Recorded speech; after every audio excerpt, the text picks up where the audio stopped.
Hey everyone, welcome back to Sgcarmart. So I'm here in Malaga because this car has been a long time coming and BMW has not been quiet or shy about it. This is the new iX3, and while the name and general shape may be familiar, this car is anything but. This is the first in BMW's new generation of cars, its new Neue Klasse. And it's a big deal, a huge deal in fact. A lot of what you will find in this iX3 will be found in future cars. BMW says that a lot of this Neue Klasse technologies will be found in 40 new models and model updates from now until 2027. So let's take a closer look at this car and perhaps more importantly, get a feel of it on the road.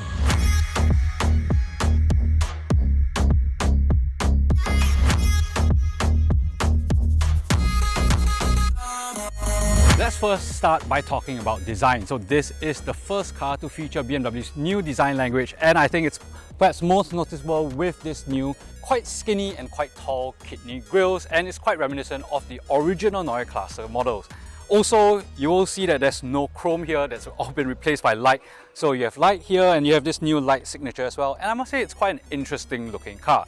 Now if we slide on over to the side, the main takeaway I have from this car is that it's simple. Simple lines, simple shapes, quite flat surfaces, and I think that's actually quite a nice touch because, you know, a lot of cars nowadays, they tend to look very big and bloated, whereas I think with some of these design specifications, it actually looks more compact than it perhaps actually is. Now if we slide out all the way over to the back, again we have the new light signature, so it's this slanted lines here, and it's quite an interesting look, it's quite distinctive, and you know, I think it's actually quite a good looking car. So now let's jump inside the car and see what else is new, and I promise you, plenty is new. Now here in the interior is definitely quite an unfamiliar and new space, and it's headlined by the panoramic vision display. It's a display that stretches from A pillar to A pillar, and it's really quite a cool function, right? So first off, you don't have your traditional dashboard over here, so all your driver displays is done down there, and that area becomes totally configurable. So for example, we can go in here and you can move stuff in. Literally, you just drag and drop widgets like you would do on a smartphone, I guess. So that also means that the only real screen in this space is this floating screen over here. It's running new operating system X, and it's a lot. There's a lot of functionality here. I've honestly not had the time to run through it, but I must say that general usage is quite intuitive. All your main key functions are pretty easily found, and I find that it's actually quite easy to use after you quickly get around to it. The other interesting thing is that some of your key driving shortcuts are actually housed here at the side, where if you have your hands on the wheel, it's actually very, very easy to reach over. Of course, there is also the intelligent personal assistant. It's voice controlled. You know, it says it's large language model. However much you want to use a voice assistant, go for it. The next thing that's new, and it's also very interesting, is this steering wheel. What do I think about the vertical spokes? Don't love it, don't hate it, it's fine. Perhaps more relevantly is the fact that the controls here, basically BMW wants to have this eyes on the road, hands on the wheel concept, right? So all your controls are going to be easily accessible. So all your audio controls are over here, and then all your driving functions are over here. It's honestly quite a good solution. Now if you look at the rest of the cabin, again, it's really quite a pass down space. There's really not much here. So you have your gear selector here, your volume control, and then your fog controls, and your hazard lights, and then your charging pads here. That's really about it. And again, the idea is a really very digital user experience. Personally, I think it will take a bit of time to get used to, but once you get used to it, I really think it's quite a well executed space. Now let's go jump in the rear seats and see what's like. Now here in the rear of the iX3, one of the benefits of a dedicated EV architecture is space, and there is really quite a lot of space. So for example, legroom is very generous and got quite a lot of headroom as well. And this is an interesting rear bench, right? They want to call it like a sofa concept, but I must say general comfort levels is very high. So again, it's quite a simple space. There's really not that much here. You have your aircon controls, your USB-C ports, and that's really about it. It's quite a simple space, and I actually do quite like it. Now, before we go drive this car, I do want to highlight the new EV technology. So this car uses the 6th generation xDrive technology, which uses 800-volt architecture and a new high voltage battery with cylindrical cells, which have 20% higher energy density. That means that this car has a range of up to 805 km and also supports 400 kilowatt charging. So more range, faster charging. Everything that you want from your EV. So yes, that's a look at the car. Static, let's go drive this. So right now I'm driving the iX3 50 xDrive. So this car has two motors that produces 345 kilowatts and 645 Newton meters of torque, which means that this car can do 0 to 100 in 4.9 seconds. And if I just put my foot down, it picks up really quite well. It's not the quickest thing in the world. It doesn't, shock you with its pace, but it's still got more power than most people probably need in their family SUV. Now this also has a 108.7 kilowatt hour battery, which with this 6th gen eDrive technology BMW claims will give you up to 805 km of range. We've been driving this car a little bit, so we have 66% of battery left and 588 km of range. And we'll do some quick math over here in post. But I think the 800 number is believable, right? I think you could quite reasonably achieve that number. So that's quite impressive, that's a number that you're not really going to see in any other car right now. Now, as far as how this car feels on the road, first impressions, yeah, it feels like a BMW. It's quite firmly sprung. So on some of this Spanish tarmac where, let's be honest, quality isn't great, you definitely feel it. You definitely feel the bump. So I'm just rolling along at 61 km per hour, and yeah, you feel all the little imperfections on the road. So is it the smoothest ride in the world? No, it's a little bit busy at times, but I think it's well judged for a BMW, right? It's got that slight sportiness to it. And when you're going a little bit quicker, it's perfectly good. Now, how it steers is interesting. First of all, I do want to talk about this steering wheel. I like it. It's new, it's got this funky vertical spoke design thing that's a matter of personal taste. Two things I like. First is the fact that it's small. BMW recently have been making the steering wheels bigger and bigger, thicker and thicker, and not really too keen on those. This one feels smaller in diameter. Also maybe the shape, it's a little bit squarish, I guess you could call it. It just feels nicer in my hands. Also, there's this little cutouts here for your thumb, so that puts you in your natural driving position, but also helps it really feel quite snug in your hands. The other thing that's quite cool is these controls, right? So this is what BMW is calling it Shy-Tech. So basically everything here on the right is your entertainment controls, your music, your volume, your tracks and stuff like that.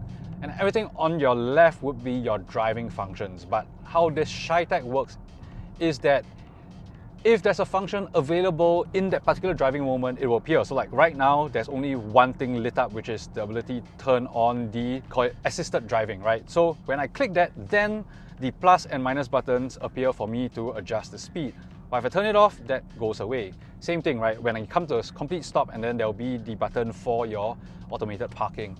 So that's cool. I think that allows you to really keep your hands on the wheel. It's also worth pointing out that this is a very, very digital and very software-driven car, but when you're on the road, you don't actually really think about that, because I think it all feels very natural. It feels very responsive to what your hands and feet are doing.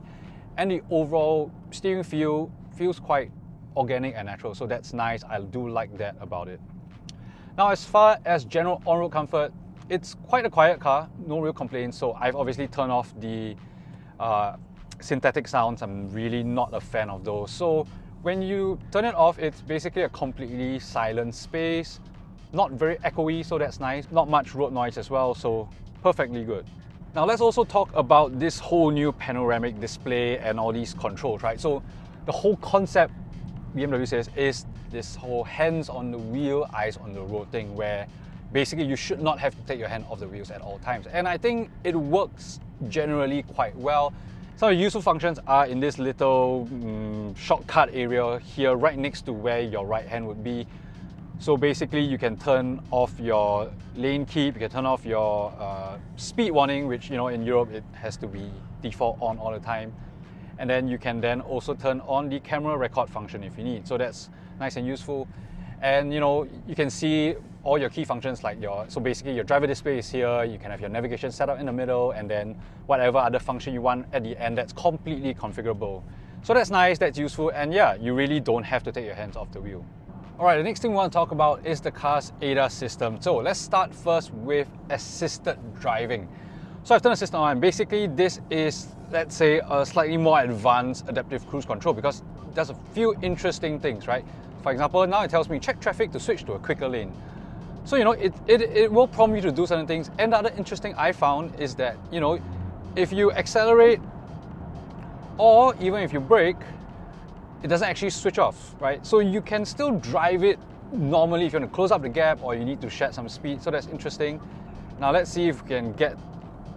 so the green lights have turned on, which means that we have this motorway assistant activated. So it's a hands-off system and hopefully I can switch lanes.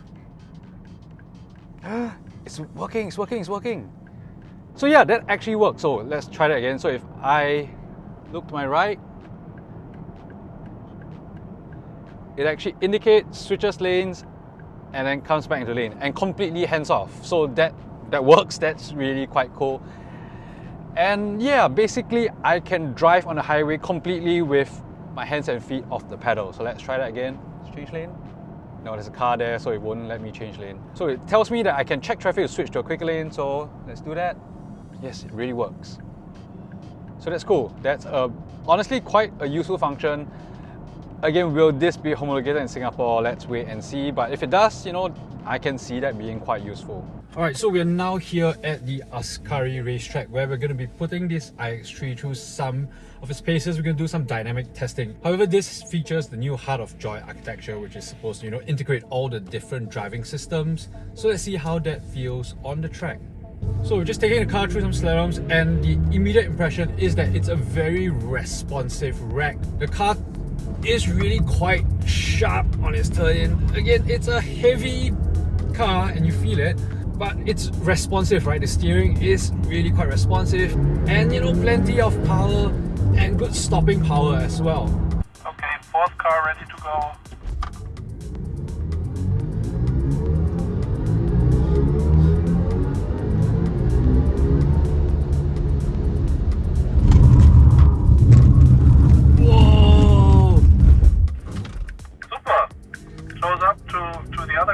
Damn, that's a strange feeling. So I think one thing that stands out is the fact that that sense of control is very instinctive, right? The car, look, steer and it really just goes. There's not really much of a sense of inertia, which is kind of surprising considering this is a big, quite heavy 2.3 ton car.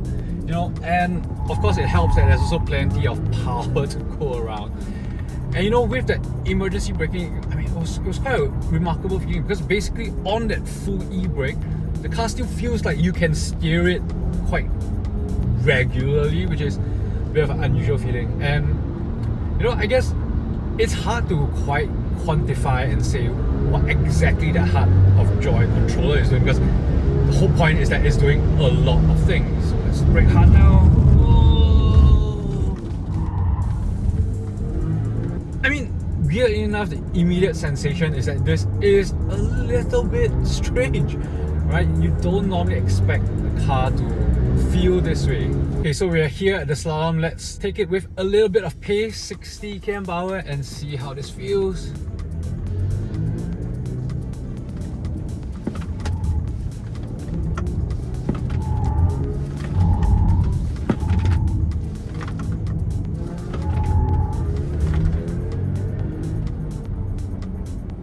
This iX3 is a big deal. It ushers in a lot of new developments and technologies for BMW. And it's a lot of car, more than I can really wrap my head around in just one day. But my top line takeaway is that while it is a highly complex package, it's still relatively accessible. There is enough that's familiar that you can just get in and drive. And I think perhaps the most important developments are actually under the skin, so the improvements in the EV architecture and battery capacity, as well as the driving dynamics controls. So the iX3 is expected to be launched in Singapore in the middle of 2026, and we will do a much more comprehensive review then. So thanks for watching this video. Do remember to like, share and subscribe to our channel, and you can hit the notification bell to be alerted of all our upcoming videos. You can also find us on TikTok at Sgcarmart. So that's my time here in Spain done. I'll see you back home. Bye!